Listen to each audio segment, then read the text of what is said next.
నుంచి ఎవరు మంత్రి కాలే. ఇవాళ ఆ ప్రజల కోరిక మేరకు నేను ఎమ్మెల్యేనై ముఖ్యమంత్రిని అయితే నేను ఆడ అభివృద్ధి చేయాలి, మా పిల్లలకు ఉద్యోగాలు ఇవ్వాలి, మా గ్రామాలు ఎడారిగా మారినాయని నారాయణపేట కొడంగల్ ఎత్తిపోతల పథకాన్ని మా నీళ్లు తీసుకెళ్ళనికే తాగనిక నీళ్లు లేక ఫ్లోరైడ్ ఉండి కల్తీ కళ్ళు తాగి ఆ కల్తీ కళ్ళుతోని పిచ్చెక్కి పిల్లల్ని మంచాలకు గట్టేస్తుంటే ఆ బాధ చూడలేక నారాయణపేట కొడంగల్ ఎత్తిపోతల ప్రాజెక్టు ద్వారా 1,00,000 ఎకరాలకు నా ప్రాంతానికి నీళ్ళు ఇవ్వాలని నేను ముఖ్యమంత్రిగా చేస్తే అండ్లా కాళ్ళ కట్టె పెడతాడు హరీష్ రావు. ఇదే కాదు, ఇవాళ నేను 1,100 ఎకరాలు ఆడ భూసేకరణ చేసి తొండలు గుడ్లు పెట్టని భూములను ఇవాళ ఏదైనా ఏజో పారిశ్రామిక వాడ తీసుకొచ్చి పరిశ్రమలు తెస్తే మా పిల్లలకు ఉద్యోగాలు వస్తాయి, నా ప్రాంతం అభివృద్ధి జరుగుతుంది. నేను ముఖ్యమంత్రి అయినా కాబట్టి వాళ్ళకి కృతజ్ఞత తెలుపుకోవాలని నేను ప్రయత్నం చేస్తే కొంతమంది రౌడీ మూకల్ని తయారు చేసి పైసలు ఇచ్చి కలెక్టర్ని ఆర్టీఓని అధికారులందరినీ ఇష్టం వచ్చినట్టు కొట్టి ఇప్పుడు మా మీద కేసు ఎట్లా పెడతారు అంటారు. ఉత్తోని పక్కింటోని చెంప మీద కొడితేనే ఇవాళ రేపు మన పిల్లల్ని నెత్తి మీద కొడితేనే వాడు 100కు డయల్ చేస్తుండు, మా నాయన కొడుతుండు, మా నాయనమ్మ కొడుతుందని. స్కూల్కి పోయే పిల్లగాడు కూడా అలా తెలివి వచ్చింది, నెత్తి మీద ఎట్లా అంటే వాడు 100కి డయల్ చేస్తుండు. అధికారులను కిందేసి కొట్టి చంపేదానికి ప్రయత్నం చేస్తే కేసులు కడితే మా టీఆర్ఎస్ వాళ్ళ మీద కేసులు ఎట్లా కడతారు, బరాబర్ మా టీఆర్ఎస్ వాళ్ళు ఇట్లనే దాడులు చేస్తారంటారు. నేను అడుగుతున్న చంద్రశేఖరరావు గారిని, నీ కొడుకు నీ అల్లుడు మాట్లాడే భాషను మీరు సమర్థిస్తున్నారా? భూసేకరణ చేయొద్దా? తెలంగాణ రాష్ట్రంలో పరిశ్రమలు పెట్టొద్దా? మా IT and industry Sridhar Babu గారు రోజుకి 20 గంటలు పనిచేస్తూ ఈ రాష్ట్రానికి వేల కోట్ల రూపాయల పెట్టుబడులు తెచ్చి విదేశీ పరిశ్రమలను రప్పించి నిరుద్యోగ యువకులకు ఇంజనీర్లకు ఈరోజు ఉపాధి కల్పించాలని చేస్తున్న ప్రయత్నం తెలంగాణ రాష్ట్రంలో చెయ్యొద్దా? మీరు చెప్పండి. 10 ఏళ్ళు ప్రభుత్వం నడిపిన మీరు భూసేకరణ చేయలేదా? మల్లన్న సాగర్ల ప్రజల్ని ముంచలేదా? 14 గ్రామాలను మల్లన్న సాగర్ల ముంచలేదా? కొండ పోచమ్మల ముంచలేదా? రంగనాయక సాగర్ల ముంచలేదా? ఫార్మా సిటీ అని ఎయిర్పోర్ట్ కూతబెట్టి దూరంలో 14,000 ఎకరాల భూములు సేకరించలేదా? ఇవాళ ఒక కొడంగల్లో నేను భూసేకరణ 1000 ఎకరాలు చేస్తే మీ కడుపు మంట ఏంది, మీ దుఃఖం ఏంది, మీ బాధ ఏందని నేను అడుగుతున్నా. ఇదా న్యాయం? ఇదా ప్రభుత్వాన్ని నడిపినోడు మాట్లాడేది?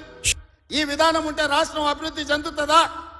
నేను అడుగుతున్న ఈ వేదిక మీద నుంచి తెలంగాణ రాష్ట్ర రైతాంగాన్ని, ఎవరో ఒకరు భూమి కోల్పోవాల్సిందే. అభివృద్ధి జరగాలంటే భూసేకరణ జరగాల్సిందే. భూసేకరణ జరిగితే ఎవరో ఒకరు భూమి కోల్పోవాల్సిందే.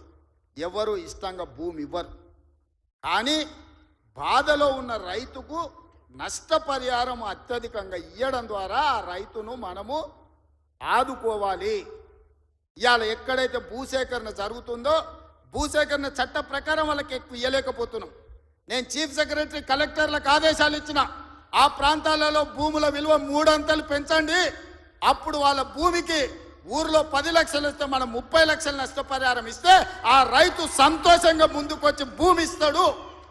శాశ్వత అభివృద్ధి కోసం రాష్ట్ర పునర్నిర్మాణంలో త్యాగం చేస్తున్న భూ యజమానులను, వాళ్ళు దళితులు, గిరిజనులు, బలహీన వర్గాల వాళ్ళు ఉంటారు. చిన్న చిన్న భూములు ఉంటాయి, కుటుంబంలో 5-6 మంది ఉంటారు. వాడు అసూటనో ఇసూటనో పోయి భూమి కొనుక్కోవాలంటే నష్టపరిహారం అత్యధికంగా ఇవ్వాలని చట్టాన్ని సవరించమని వాళ్ళు నేను ఆదేశాలు ఇచ్చిన. నేను అడుగుతున్న మిత్రులారా, నల్లమల అడవుల్లో నుంచి ఒక గ్రామీణ ప్రాంతంలో వ్యవసాయ కుటుంబం, ఒక రైతు బిడ్డగా జిల్లా పరిషత్ మెంబర్ నుంచి ముఖ్యమంత్రికి వచ్చిన, నాకు తెలియవా కష్టాలు? భూమితో ఉన్న సెంటిమెంట్ నాకు తెలియదా? భూమే మన ఆత్మగౌరవం అన్న సంగతి నాకు తెలియదా? గ్రామంలో మన గుర్తింపు, మన గౌరవం, మన ఆత్మగౌరవం, ఊర్లో మనకున్న భూమి, మనం చేసే వ్యవసాయము. ఎన్నెట్ల నాగలి కడతాడు అని అంటే వెనకటికి పిల్లనిచ్చేటోళ్ళు, 20 జతలు ఎట్లు నాగలి కడతాడు అని అంటే వాళ్ళు పిల్లనిచ్చేటోళ్ళు. భూమి లేనోడికి పిల్లని ఇవ్వాలంటే 10 సార్లు ఆలోచన చేసేటోళ్ళు. అట్లాంటి భూమి తల్లిదండ్రులతో సమానం అనుకునే ఈ సమాజంలో భూమి కోల్పోతున్న వాళ్ళను హక్కున చేర్చుకొని అత్యధికంగా నష్టపరిహారం ఇవ్వాలని నూతన విధానాన్ని ఇవాళ నా ప్రభుత్వం తీసుకొచ్చింది.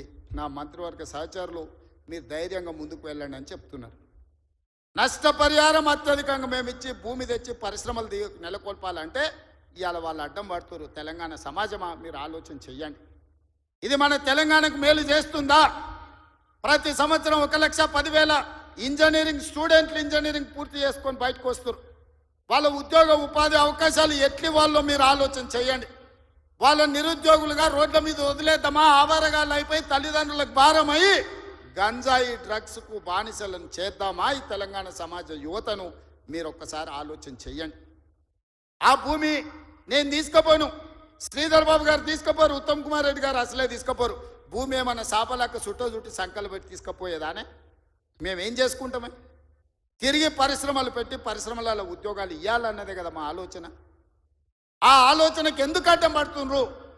10 ఏళ్ళు మేము సరైన నష్టపరిహారం ఇవ్వండి, భూసేకరణ చేయండి అని మేము సహకరించిన ప్రతిపక్షంలో ఉండి నీకు ఆ కనీస పరిజ్ఞానం కానీ జ్ఞానం కానీ ఎందుకు లేదు చంద్రశేఖరరావు గారు అని నేను అడుగుతున్నా.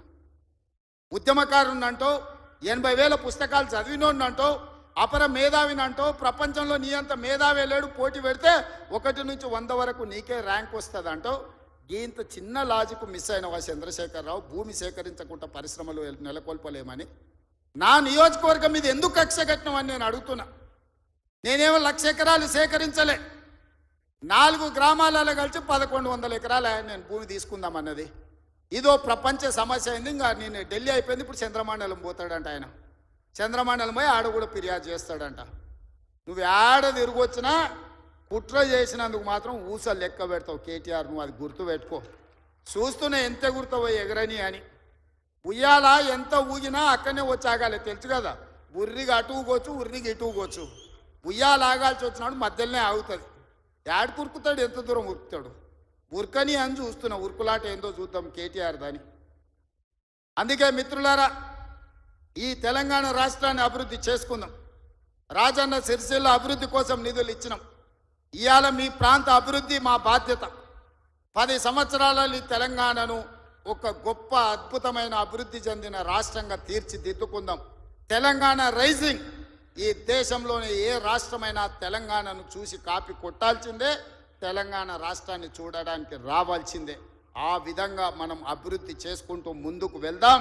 ఇంత మంచి కార్యక్రమాన్ని ఏర్పాటు చేసినందుకు అధికారులతో పాటు నిర్వాహకులకు అందరికీ మనస్ఫూర్తిగా ధన్యవాదాలు తెలియజేస్తున్నా. చాలా విషయాలు ఉన్నాయి మీతో పంచుకోవాల్సినవి, వస్తానే ఉంటా, మిగతా విషయాలు మాట్లాడుతూనే ఉంటా.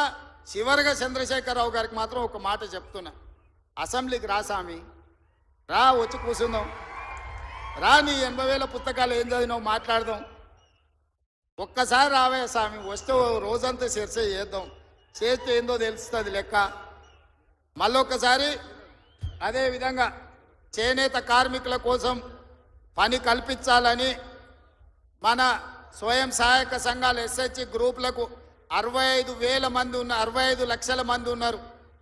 1,30,00,000 చీరలు స్వయం సహాయక సంఘాలకు సంవత్సరానికి 2 చీరలు ఈరోజు మంచి క్వాలిటీతో ఇచ్చి ఆడబిడ్డల ఆత్మ గౌరవంతో ఉండే విధంగా నిర్ణయం తీసుకున్నాం. ప్రతి ఆడబిడ్డలకు 2 చీరలు ఇస్తాం. ఇక్కడుండే మా వాళ్లకు ఓన్లీ పవర్లూమ్ నుంచి కాకుండా మన పాలిస్టర్ అండ్ కాటన్ మిక్స్డ్లో చీరలు తయారు చేయండి. మంచి చీరలు వాళ్ళకి ఇద్దాం. ఆత్మ గౌరవంతో బ్రతికే విధంగా తెలంగాణను ముందుకు తీసుకెళ్దామని తెలియజేస్తూ మీ అందరి దగ్గర సెలవు తీసుకుంటున్న ధన్యవాదాలు మిత్రులారా.